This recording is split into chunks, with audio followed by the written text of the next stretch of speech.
conceptualizing the things will lead to ignorance, and I mean we can detach from the things with possessing the knowledge about them, about the concept.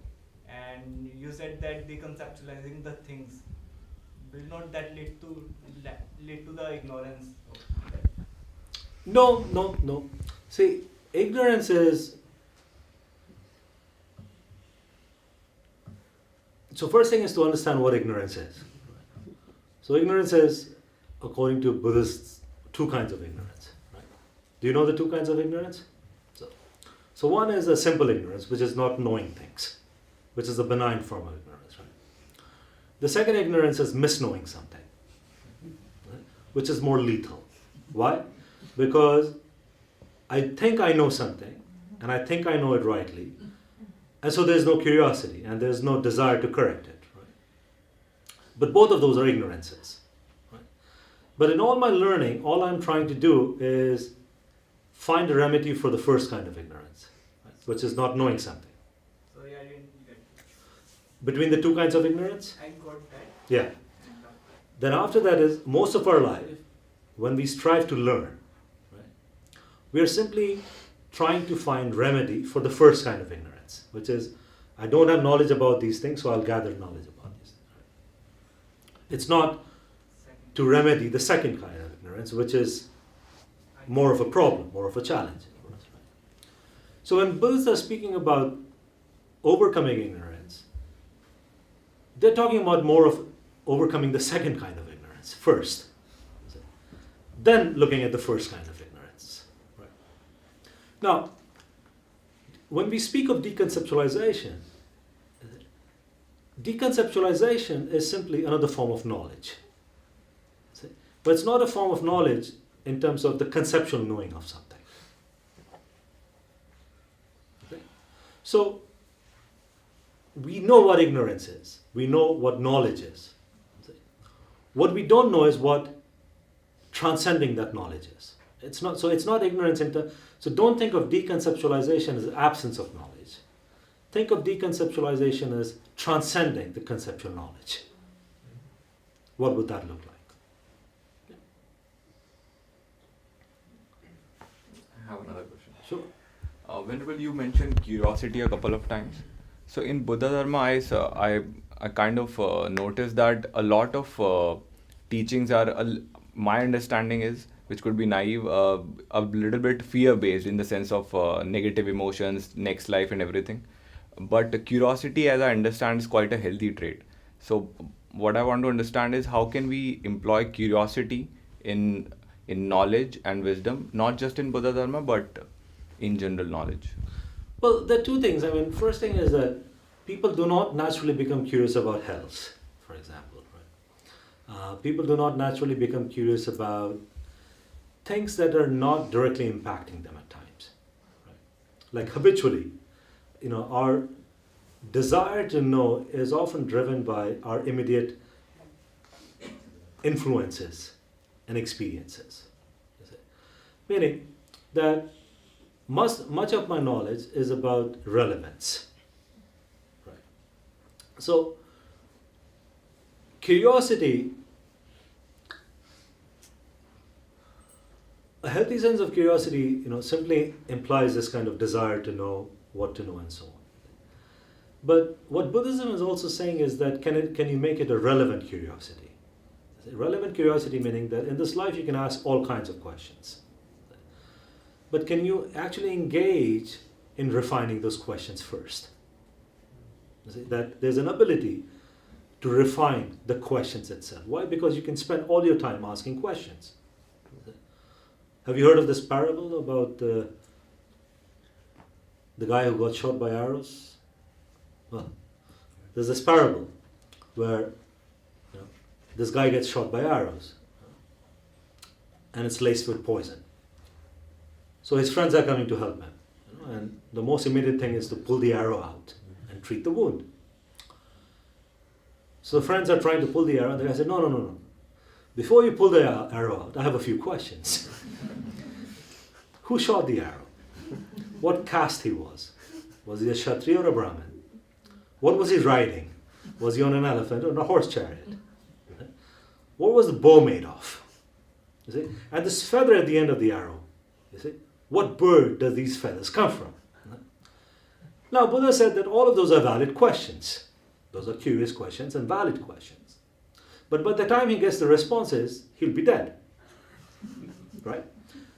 So the issue becomes in terms of refinement of questions, meaning what are the questions that I can truly be curious about that is most relevant to my life? Most relevant to my life, mostly even in terms of my own liberation, my own happiness, my own sense of joy and so on. So there's a process of refining questions even through curiosity, then seeking the answers. And you see, the first reading of Buddha Dharma may come along as fear-based. But actually Buddha Dharma is not so much fear-based, and it should not be very fear-based. Unfortunately, some people do make it fear-based. His Holiness often likes to retell the story about how when a visitor arrived at the monastery and he asked this guy, "Where's your old Lama?" And he said, "Oh, my old Lama is in the village scaring the people away." There are various ways of disseminating Dharma. And sometimes one way of disseminating Dharma is where teachers do tend to create a sense of urgency. And there are different ways of creating that sense of urgency. But, Buddha Dharma is the path of fearlessness, by definition. So it cannot be fear-based. One cannot continue evolving in Buddha Dharma through fear. It's just not going to happen. I have two questions. One is related to translation. In certain translations I've seen form is empty, and in certain form is emptiness. Mm-hmm. So I mean, your knowledge about Sanskrit and Tibetans. My knowledge of Sanskrit won't help with my English. So which one is, because I've attended few teachings where the teachers have emphasized to use form as empty and not emptiness, because then you're going towards nihilism. So I'm not sure. So I mean, it as long as the clarity is there that it is not about nihilism, I think you can use either. Okay. But There from was a some very technical translator perspective, which should be the correct one? No, because it goes into form as empty, then it will go into emptiness as form. If you do the translation in that way, it doesn't say empty is form. It says that emptiness is form. So either is fine. Either is fine. Okay. Some even ventured into putting using the word void or voidness as form, and form is voidness in that manner as well. Okay. And the second question is, things emerging out of emptiness, So from a two truths presentation, conventional and ultimate, as far as I understand, there is nothing that connects them except the mind, correct? Go on. So then how can we posit that form evolves from emptiness? That would be the second commentary that I would give. But you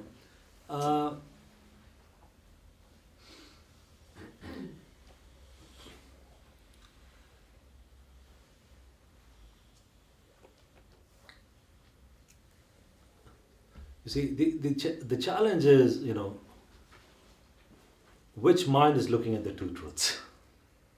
Because it's what I understand is the Buddha only who can access the two truths simultaneously. Right. So for other beings, then this statement should not be true, that form emerges from emptiness. It's only for Buddha. Well, so the first thing is that the very fact that you're asking a question about two truths, meaning that in this very mind you're trying to contemplate the two truths and the distinction between the two. I'm trying to contemplate how form evolves from emptiness, right, to be very specific. Right. But the contemplation of two truths is happening at the same time. Right? And how is it that am I trying to contemplate two truths in here? Right? Is by a simple description of what is conventional, what is ultimate, or what people define as conventional truth in terms of experiences versus the ultimate, which we don't have much description of, and so on. And perhaps it is that when you actually begin to have the pratyaksh of form is emptiness and emptiness form, you're enlightened. Meaning, that is what Buddhahood is. So if you're enlightened, then you're enlightened. Then it's not an issue of which truth is looking at that. But at this stage, all we are doing is contemplating. Mm-hmm. So when we're contemplating, it's more of this inferential knowledge that we're looking at in terms of two truths. And when we're looking at inferential knowledge, as I mentioned earlier, that one is a simple process of deconstruction. So even from a simple process of deconstruction, traditionally we have always looked at deconstructing form into emptiness. Right? And we do construct form through emptiness in terms of just having the space of things. So even if you're not looking at matter as emptiness, just if you're looking at absence of matter as space, then space is a positive phenomenon, right? Emptiness is a negative phenomenon, right? But from that perspective, then we don't know that. We do not know that. Because again, from a conventional point of view, what do we think of space? We simply think of space as absence of matter. That's our definition of space. Is it formless matter? No, absence of matter. absence. Right? Isn't it two different things, right? Absence of matter and space would have, okay, there is a direction, east, west, north, then there is some characteristics you can give. To the absence, I can't give any characteristics. No, because if you actually go into space, you don't have a sense of direction. Yeah, I mean, if it's like there's no referential point, then yes, yeah. Okay. So I'm still not clear how things would evolve from emptiness. No, so how things would evolve from emptiness is firstly understanding that,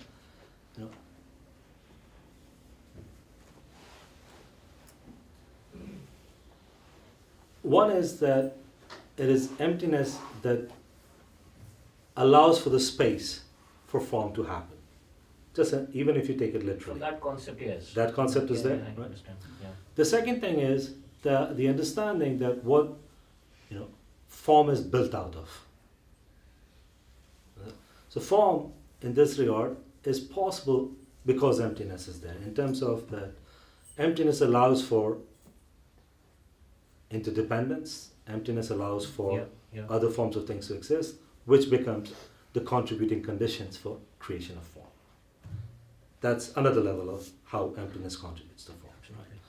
And then the third way, the third stage is where we're actually looking at what form is really. What are the constituents of form itself? Mm-hmm. Which comes from emptiness. Because one is the space element, space aspect of it, the absence of space. The other is the conditional aspect of it, which is interdependence and so on leading to form. And the third is the substantial aspect of it. That certain forces play or interplay. Why? Because emptiness allows for it to play and so on. But it's still all very inferential. So this is not protection. What I'm suggesting is that we spend a lot of time at times just on inferential, but it doesn't have direct impact on our lives. Yeah. It has very limited impact on our life. So it's more of an urge to move beyond that. Okay. Thank you. Venerable, in today's newspaper there was an article which talked about space and what exists within space. But the main subject was handling death. So they say handling death, soul and body. So it compares soul with space and body with the form.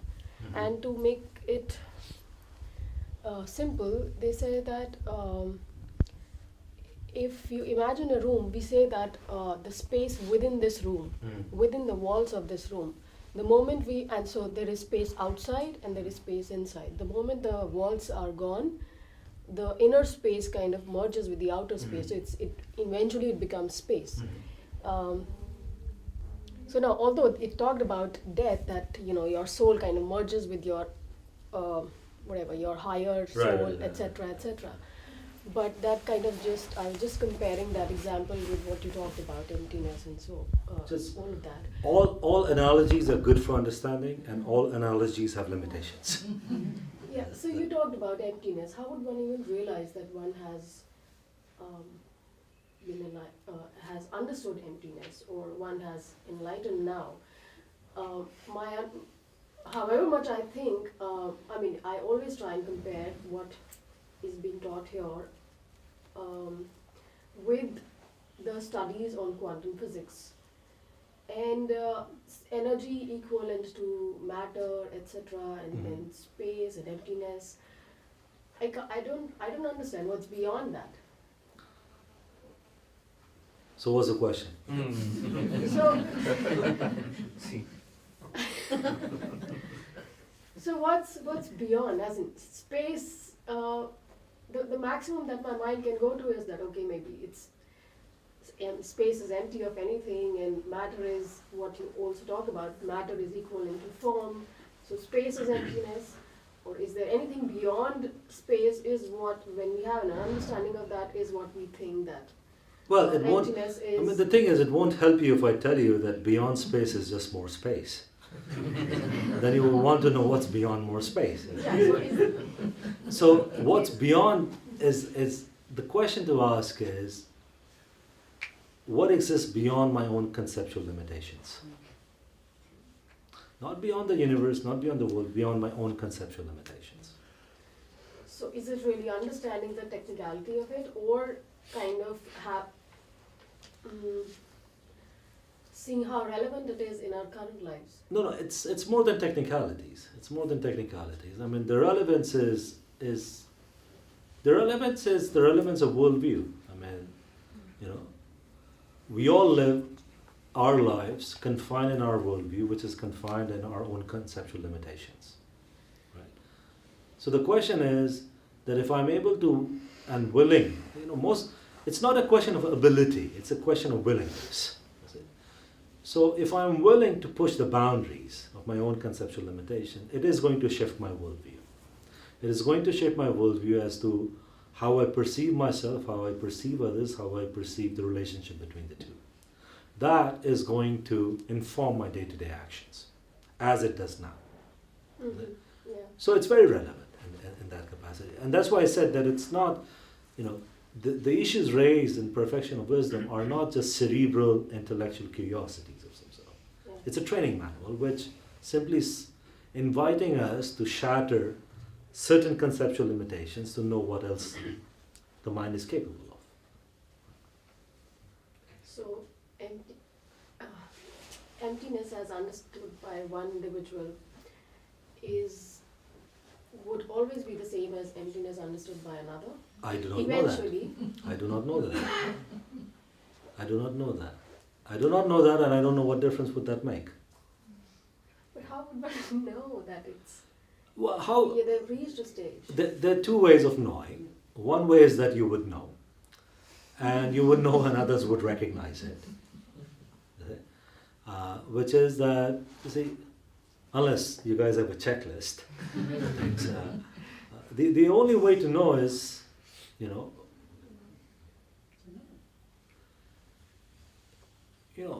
thing is that, Buddha did not, Buddha wasn't like jumping around Bodh Gaya or Gaya at that time, saying, I'm enlightened, I'm enlightened. He was just sitting quietly, people passed by, and they recognized.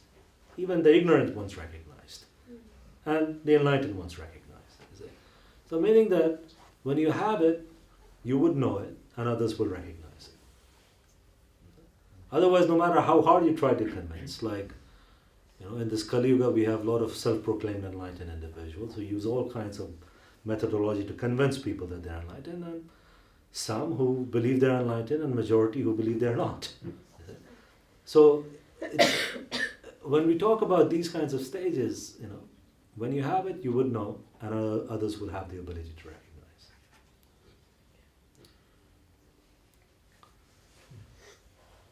I mean, if you want more dramatic encounters, I can tell you that the earth will shake in 6 different ways.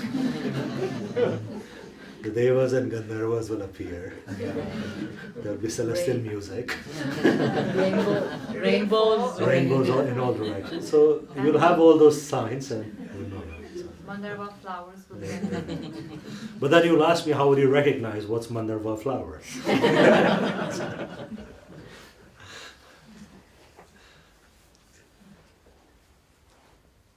Anything else?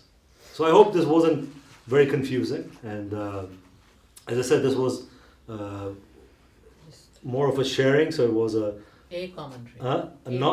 a non-traditional commentary to perfection of wisdom, and next time when we have the opportunity, then we can go more into the traditional commentary, speaking of the various margas within the perfection of wisdom. Like 3 or 4 days of teaching. 3 or 4 days of teaching on it. 4 days, you'll be so tired you wouldn't want to see me for the next 4 years. Be careful what you wish for. I'll try next time when I'm passing through again. Thank you. Right, maybe we'll do short dedication.